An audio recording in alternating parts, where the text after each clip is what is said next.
어, 사사기의 말씀을 통해서 하나님께서 우리의 마음에 전쟁과도 같은 상황과 이런 어려움 가운데 어떻게 하나님께서 오시는 은혜를 평화를 누리게 되는가, 주님께서 우리에게 반복적으로 말씀하시고 이제 여러 상황들을 통해서 말씀을 하시는데, 우리에게 전쟁과도 같은 상황이 일어나는 것 자체가 우리의 삶을 다스리는 왕이 누구냐, 우리의 삶을 다스리고 있는 하나님이, 우리를 그분이 하나님이시냐, 우리 자신이냐, 세상이냐에 따라서 일어날 수밖에 없는 갈등이 있다는 것을 우리가 보게 됩니다.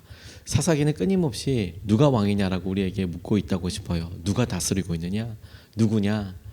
그리고 그런 여러 일들 가운데 파생되는 일로서 우리 가운데 하나님께서 우리에게 있는 고난의 목적과 어려움, 어느 순간에 이거 도대체 왜 이런 어려움 가운데 있어야 하는 이유를 묻게 되고, 힘들다라고 생각하는 우리에게 그 원인, 고난의 목적과 원인에 대해서 주님께서 반복적으로 이야기하고 계십니다.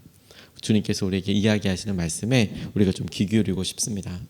가나안 땅을 소유하려고 하는 이스라엘 백성들에게는 지속적인 전쟁과 같은 지속적인 믿음을 필요로 했습니다. 그러니까 지속적인 믿음을 필요로 했다는 것 자체가 하나님께서 말씀하신 누가 왕이냐라는 제목과 함께 우리에게 전쟁이 계속 생기는 것과 있다고 싶습니다. 연결되어 있다고 싶어요. 우리가 주님께서 주시는 여러 은혜 가운데 지속적인 믿음이 우리 가운데 필요나야 되는데, 우리는 어느 순간에 어떤 기점을 끝으로 해서 이 정도면 돼, 이 정도면 돼라고 안심하거나 안주하거나 가만히 있는데, 실제로는 우리에게 끊임없이 믿음으로 말미암아 한 걸음씩 한 걸음씩 성숙하고 성장하게 하신다고 싶어요. 자연에 살아있는 모든 것들은 조금씩 성장하고 성숙합니다. 가만히 있을 수가 없어요. 근데 이 사실을 우리들만 잘 부인하려고 하는 것 같습니다. 어려움이 있고 자신의 한계를 직면하게 되면 하나님을 찾게 되죠. 그리고 하나님께서는 이와 같은 상황을 통해서 이스라엘 백성들을 가르치시고 인도하고 계세요. 오늘 이스라엘 백성들에게 고난의 원인이라고 할 수 있는 그런 것들이 왜 사람들이 이런 어려움 가운데 함께 하게 되는지, 왜 자꾸 마주하게 되는지에 대해서 크게 두 가지로 설명하고 있는데, 우리가 그 의미를 좀 같이 붙잡고 싶습니다. 첫 번째로 오늘 본문 말씀이 우리에게 이야기하고 있는 내용에 우리가 주목해 보면, 하나님께서 우리를 시험하시고 가르치시려고, 특별히 가르치시려고 우리 가운데 고난의 원인이 되는 일들이 계속 있다라고 말씀하시는 점을 우리가 주목하고 기도하고 싶습니다. 우리를 시험하고 가르치시려고, 무엇을 가르치는 거라고 보니까 1절에서부터 3절까지의 말씀이 이렇게 이야기하고 있습니다. 가나안 전쟁을 전혀 겪어본 일이 없는 모든 이스라엘 백성을 시험하시려고 주님께서 그 땅에 남겨두신 민족들이 있다. 전에 전쟁을 겪어본 일이 없는 이스라엘 자손의 세대들에게 전쟁이 무엇인지 가르쳐 알게 하려 주려고 그들을 남겨두신 것이다. 그들은 바로 블레셋의 5 통치자가 가나안 사람 모두와 시온 사람과 히윗 사람이다. 히윗 사람은 바알 헤르몬 산으로부터 저 멀리 하맛 어귀에까지 이르는 레바논 산에 사는 사람들이다 라고 5 부족의 이름과 하나님께서 그와 같은 사람들이 계속 남아있어서 전쟁과도 같이 갈등이 일어나게 되는 이유를 설명하고 계십니다. 뭐라고 나와 있습니까? 그들이 한 번도 가나안 전쟁을 겪어본 적도 없고 전쟁이 무엇인지 알지 못하는 것으로 인하여서 그들에게 이것을 시험하고 가르치시려고 하나님께서 5개 부족, 블레셋의 5개 부족을 이렇게 지칭하셨는데 남겨두셨다라고 이야기하고 있습니다.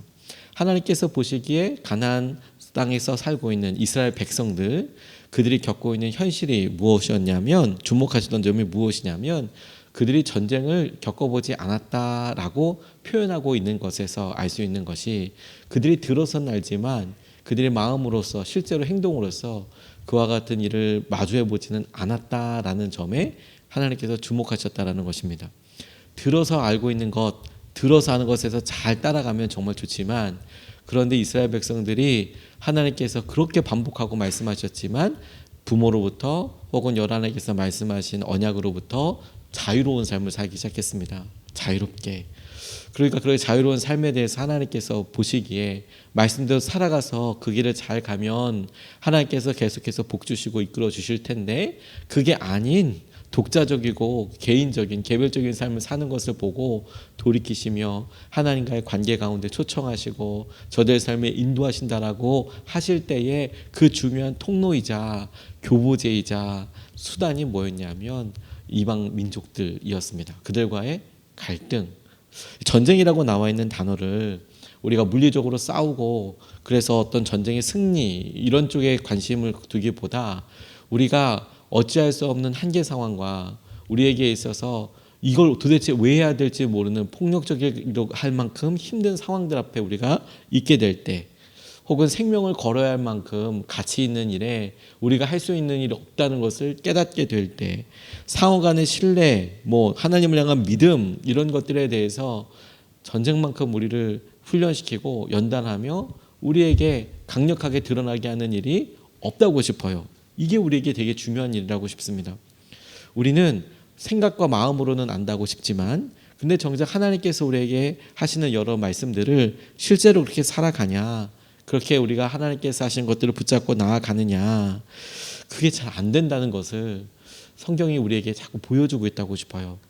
이스라엘 백성들이 그냥 그냥 우상 숭배를 하고 그냥 이게 있는 거 주위에 있는 사람들 신을 믿고 이렇게만 생각할 것이 아니라 그들에게 시간이 흘렀고 그들에게 평범한 일상적인 일들이 있었으며 그들이 평범하게 일상적인 일들 살 때 만났던 사람들, 이웃 사람들, 그들이 처해 있는 땅, 해야 될 일들, 만나야 될 사람들, 이런 일들이 서서히 그들 가운데 일하게 된 이 암묵적인 시간들과 오랜 시간들을 우리는 가볍게 볼 수가 없어요. 왜냐하면 그걸 가볍게 보면 우리의 삶에 우리가 날마다 직면하고 있는 어려움에 대해서도 우리가 잘 자각하지 못한다라는 것이거든요. 우리가 처음서부터 죄를 짓겠다고 생각하는 사람은 없습니다. 시간이 지나면서 그 일에 대해 끊임없이 다가오게 되고 오고 가는 일로 인하여서 우리가 어려움과 한계들을 겪게 되고 아파하게 되는 것이죠. 가나안 땅에 살게 된 사람들로서 이스라엘 백성들을 가르치시겠다라고 말씀하셨습니다. 그래서 전 계속 질문이 되더라고요. 말씀을 준비하면서 전쟁을 꼭 배워야 하나, 전쟁과 같은 어려운 상황을, 갈등을 꼭 배워야 하나, 우리가 이렇게 어려움을 꼭 경험해야 하나. 그런데 제가 그렇게 질문하고 고민하면서 기도하는 가운데 주님이 덜컥 제 마음속에 그냥 사소하게 질문하는 것처럼 다가오셨지만 제게 크게 울림이 되었던 질문이 있었어요. 전쟁을 꼭 배워야 하기를 하나님께서 원하셨을까? 하나님께서 전쟁을 꼭 배워야 한다라고 처음부터 원하고 바라셨을까? 만약에 주님께서 그걸 정말 원하셨다면 아예 가나안 땅을 나눠준다고도 이야기하지 않으시고 너희들 땅이라고도 이야기하지 않으셨으며 하나님께서 아예 처음부터 적어 놓으셨을 거예요. 그런데 그렇게 하지 않으시고 그들에게 이런 상황과 어려움들이 있고 어려운 격을 통하는 것을 통해서 그들 다시 깨우시는 거지 않습니까? 그러니까 이것에 주목하게 보게 되면 하나님은 원하지 않으셨을 것 같다. 근데 그럼에도 불구하고 이스라엘의 영적인 상태가 전쟁이 아니면 그러면 다시 깨닫게 되거나 다시 의지하게 되지 않을 것 같다고 하나님께서 판단하신 것이지 않을까 싶어요. 전쟁은 겸손함과 하나님을 알게 되는 통로로 하나님께서 지금 사용하고 계시는 것이죠. 그렇게 주님께서 하신 말씀이 우리에게 허락하신 것이라고 생각해 보면 겸손하게 우리의 문제와 어려움을 하나님 앞에 다시 기도드리게 됩니다. 하나님, 우리 앞에 있는 전쟁과도 같은 상황들이 있습니다. 왜 이런 일이 있을까요?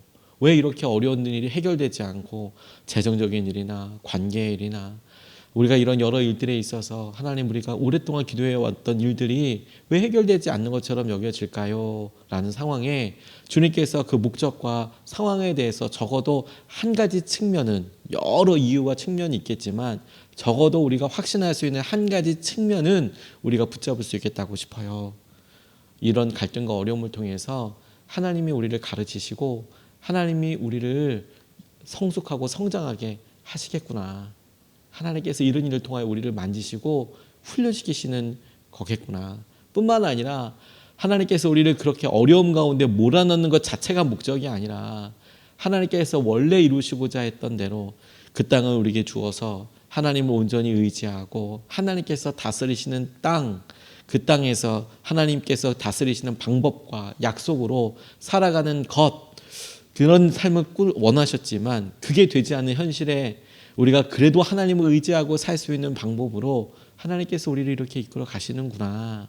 그래도 여러분, 가르치심이 목적이라고 한다면 우리가 감사하고 희망을 가질 수 있는 것이 주님께서 이런 가르침을 통하여서 우리를 포기하고 버리시는 것이 아니라 하나님이 이스라엘 땅을 주셨던 것처럼 그 과정처럼 그를 온전히 의지하는 사람에게 주시는 승리와, 그래서 주님께서 우리에게 허락하신 일들을 온전히 소유하게 되는 일들을 우리가 경험하게 될 것이다라는 것을 믿고 의지할 수 있겠다고 싶어요. 주님께서 이런 고난과 어려움들에 우리를 가르치시고 전쟁과도 같은 상황에서 우리를 가르치시며 우리를 시험하신다라는 거예요. 두 번째로 주목하고 싶은 것은 그 시험의 내용이자 오늘 본문 말씀이 우리에게 이야기하고 있는, 도전하고 있는 방향인데, 이제 내일서부터 우리 애우서부터 한 사람 한 사람씩 살펴보게 될 겁니다.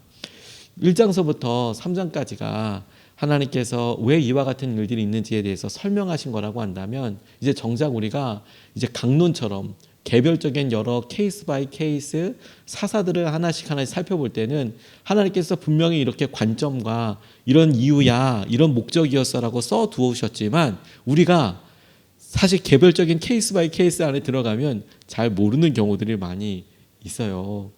그냥 힘들고 어렵기 때문에 왜 이유가 그런지 잘 모르고 이것의 목적을 잘 모른 채로 그냥 문제와 어려움과 그래서 승리에 도취되어서 하나님께서 하시는 일들을 잘 구분하지 못합니다. 그래서 계속 반복해서 이 부분을 주목하게 하는 거예요.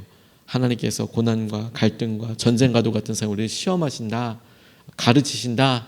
그 내용이 뭐라고 오늘 본문의 말씀에 나와 있냐면 하나님 말씀대로 순종하며 사는지 순종하지 않는지, 하나님의 명령에 순종하는지 순종하지 않는지를 시험하시는 것이 고난의 목적과 이유더라라는 것입니다. 4절 말씀을 보면 이렇게 써서 명확하게 우리에게 밝히고 계세요. 주님께서 이스라엘 자손을 시험하셔서 그들이 과연 주님께서 모세를 시켜 조상들에게 내리신 명령에 순종하는지 순종하지 않는지를 알아보시려고 이런 민족들을 남겨놓으신 것이다. 모세를 시켜 조상들에게 내리신 명령에 순종하는지 순종하지 않는지를 알아보시려고, 그리고 써두신 5개의 블레셋 지파들, 나라들, 이 5개의 지파와 나라들은 다윗 시대에도 있었고요. 그리고 그 이후에도 계속 있었습니다.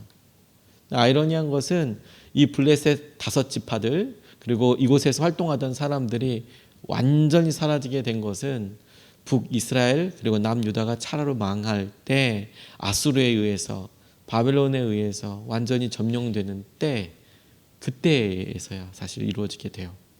그러니까 이스라엘 백성들이 왕정시대에 이르기까지 끊임없이 이 블레셋 5지파들은, 골리앗 생각해봐도 그 골리앗이 이 블레셋 사람들 지파, 그 족속들 중에 하나 아니겠습니까? 여전히 남아 있었어요. 그들이 끊임없이 하나님을 알게 하려고, 하나님을 붙잡게 하시려고. 그런데 그 이유와 목적이 뭐예요? 하나님의 명령대로 사는지 그렇지 않은지. 사울과 다윗이 그렇게 티가 나죠. 하나님 말씀을 붙잡고 사는지 아닌지. 지도자들이 그렇게 판결이 났고 사람들이 그렇게 훈련받았다는 겁니다. 전쟁 자체로도 큰 교훈을 수반하지만 이스라엘 백성들을 시험하시는 내용은 구체적인 기준을 가지고 있었단 말입니다. 출제자의 출제 의도, 목적이 명확했다라는 겁니다. 다시 말해서 이런 상황에서 무엇을 하면 되는지, 어떻게 하면 되는지에 대해서 하나님께서 써 놓으셨어요. 하나님께서 모세를 시켜 조상들에게 내리신 명령, 곧 하나님의 말씀에 순종하는지 않는지를 하나님께서 보시겠다라고 말씀하고 계십니다. 우리가 생각하는 여러 일들은 빨리 끝나는 것, 그리고 빨리 끝나는 것에 있어서 하나님 이 일이 우리에게 조금 더 이득이 되고, 혹은 우리가 아프지 않은 것, 우리가 고통스럽지 않은 것에 다분히 포커스가 맞춰져 있지만, 하나님께서 우리에게 이야기하시는 것은 우리를 훈련시키시고 우리에게 있는 여러 일들이 우리에게 마땅히 갖추어야 될 영적인 근육과 영적인 상태들을 우리가 충족시키고 그와 같은 사람으로 변해간다는 겁니다. 우리 삶에, 우리 마음에 거저되는 것 없이 우리의 삶이 그렇게 마땅히 이끌어져 가게 될 때 하나님께서 주시는 은혜와 마땅히 그와 같은 삶을 붙잡을 수 있게 되는 거거든요. 우리에게 하나님의 은혜가 거저 온다고 해도 우리의 삶이 그것을 뒷받침할 수 있는 믿음이 준비되어 있지 않고 우리의 삶이 그것으로 인하여서 충분히 자라나 있지 않으면 헝클어지고 무너지는 사람들이 너무너무 많은 것이죠. 여러분, 우리가 우리 삶에서 그동안에 단계 아닌 단계로 명확하게 느꼈던 거 생각해 보십시오. 고등학교 졸업하고 취업만 되면 믿음 생활을 제대로 할 수 있을 거라고 그렇게 많은 기도하는 사람들 많이 봤습니다. 근데 정작 취업하자마자 제일 많이 어려운 것들이 사회생활에서 혹은 재정적인 여러 우선순위에서 정말 힘들고 어려운 실제 믿음을 써야 되는 것을 저는 여러 번 봤습니다. 그래서 그 일로 인하여서 손해를 경험하기도 하고 큰 아픔을 경험하는 청년들 많이 봤습니다. 결혼만 하면 그러면 모든 일이 다 해결될 것 같고 뭔가 행복한 삶이 이루어질 것 같지만 그렇게 믿음의 연단들을 통해서 그렇게 지나고 났지만 정작 결혼 생활 자체가 주는 엄청난 무게감과 힘든 삶을 나중에 지나고 나서 이게 그냥 이렇게 사랑으로 샤랄라 분위기만 있는 게 아니라 이걸 감내하고 이런 고통과 갈등이 있는 거구나. 자녀는 어떻습니까? 자녀가 허락하여 달라고 기도하기도 하고 간절히 그렇게 품어서 이렇게 키워낸 아이들이 또 어느 정도 시기가 지나면서 또 마음에 뜨거운 감정으로 다가오기도 하고 정말 힘든 여러 상황들이 있게 되기도 하고 계속 우리의 삶에 만나지 않았던 여러 일들 보게 되고 알아가게 되는 것 아닙니까? 은퇴도 딱 그렇지 않습니까? 이 일만 안 하면 좋겠다고 생각했던 여러 한 번이라도 생각해봤던 일들이 실제로 있게 되면 그것으로 인해서 생기는 상실감과 또 여러 파생되는 염려, 걱정들은 그 상황을 경험해보고 마주한 사람이 아니면 또 알지 못하지요. 그러니 우리가 미리 이렇게 예견된 일들에 대해서 우리가 충분히 마음으로 성숙하고 성장하느냐, 믿음으로 영적인 근육으로 우리가 가지고 살아가느냐라는 것은 정말 중요한 문제라는 거예요. 그럴 때 하나님께서 우리에게 하나님 말씀대로 사는 것, 살지 않는 것을 시험하고 보신다라는 것은 우리를 훈련시키신다라는 거죠. 그게 될 수 있도록. 하나님의 말씀에 순종하는 삶을 살 수 있도록 훈련시키시는 것이 목적이더라. 시험 봐서 떨어뜨리는 게 목적이 아니라 하나님이 이와 같이 이스라엘 가운데 블레셋 사람들이 뻗어시 살게 있게 하는 상황을 통해서 우리를 훈련시키시고 우리를 연단하시며 우리에게 그게 되도록 그런 삶이 사라지게 되도록 그렇게 이끌어 가신다라는 거예요. 그게 이 시험의 목적이라고 이야기하시고 계시는 겁니다. 하나님께서 허락하신 은혜에 대해서 스스로 자초해서 멀리 돌아가는 이스라엘 백성들의 모습이 진짜 안타깝잖아요. 처음에 주셨을 때 완전히 허락하신 대로 믿음으로 순종하고 나아가면 참 좋을 텐데 그게 안 돼서 이렇게 어려움과 어려움을 통과해서 가져가게 되는 상황이 정말 안타깝지만 하나님께서 명확하게 기준을 가지고 기준에 대해서 감사하게 되는 겁니다. 이민생활 하셨던 분들이 이민생활하면 영어를 다 잘할 것 같지만 정작 코리안타운이나 한국 사람들 모여 사는 곳에 사시면 영어가 잘 안 느신다고들 그래요. 저는 군생활 있을 때 그런 거 많이 경험했습니다. 카투사에 같이 있다 보면 영어가 많이 늘 거라고 생각하지만 그러지 않은 부서들이 있었어요. 어떤 부서들이 그러냐면 카투사들만 일하는 부서들이 있어요. 카투사들이. 그럼 하루 종일 한국말만 쓰거든요. 그러면 굉장히 편리하고 효율도 엄청 빠릅니다. 서로 이야기하고 눈치껏 잘하니까. 근데 저 같은 경우에는 저희 샵이라고 부르는데 저희 일하는 곳에 한국 사람은 저밖에 없었어요. 그러니까 한국말만 쓰면 아무도 못 알아들을 뿐만 아니라 하루 종일 말을 안 하고 있을 수도 있어요. 영어를 한마디도 안 하면 아무것도 말을 걸어주는 사람도 없고 말할 일도 없고 그러니까 누군가 말하려면 창피하죠. 사실 처음에 영어 잘 안 되니까 물론 나중에도 잘 안 되지만 힘들죠. 근데 이민 겪는 사람들도 이민 갔던 분들도 똑같이 그러시더라고요. 처음에 말하면 그게 무참하고 못 알아들으니까 자꾸 물어보니까 창피하고 그래서 외면하기 시작하면 결국에는 끝까지 영어를 못해요. 우리도 그렇지 않습니까? 하나님 말씀대로 살아보니까 고통스럽고 힘들어요. 그래서 머뭇머뭇 주저주저하고 이런 주제나 이런 상황에서는 피하려고 들어요. 그러면 계속해서 그런 상황과 그런 일들 앞에 있을 때에는 믿음으로 살지 못해요. 편리한 대로 나가죠. 하나님께서 그런 여러 일들에 대해서 말씀하시면 우리에게 기준을 새롭게 하시는 거예요. 지금이라도 우리가 하나님의 기준이 그렇다면 하나님의 말씀대로 순종하는지 순종하지 않는지를 알아보시려고 한다면 우리에게 지금이야말로 영적인 습관을 바꾸고 지금이야말로 새로 시작할 수 있는 가장 빠른 때다. 가장 빠른 시작이다. 우리가 그것을 같이 붙잡고 기도하면 좋겠습니다. 두 가지 말씀을 같이 나눴습니다. 첫 번째, 주님께서 이와 같이 고난의 이유와 목적에 대해서 이야기하실 때 우리를 가르쳐 주시려고, 시험하고 가르쳐 주시려고, 전쟁에 대해서 우리가 안 되는 여러 한계 상황들과 이런 일을 통해서 하나님을 알게 해주시려고, 두 번째, 하나님의 명령에 순종하는지 아닌지를 알아보시려고, 이것을 붙잡고 두 번 나눠서 같이 기도하겠습니다. 첫 번째로 우리가 이렇게 기도하고 싶습니다. 하나님, 우리 앞에 있는 여러 갈등과 어려움들을 통해 하나님을 배우게 하시고 하나님을 알아가게 해달라고 기도하고 싶습니다. 하나님, 우리 앞에 있는 여러 갈등과 어려움들이 있는데 하나님, 이것을 통해서 하나님을 배우게 해주십시오. 하나님을 알아가게 하여 주십시오. 하나님께서 하시는 것들을 우리가 알아가고 보게 하여 주십시오. 주의 은혜를 누리게 하여 주십시오. 우리가 첫 번째로 같이 하나님을 알아가고 갈등과 어려움들을 통해서 하나님을 배워가게 해달라고 우리가 첫 번째로 같이 함께 기도하겠습니다.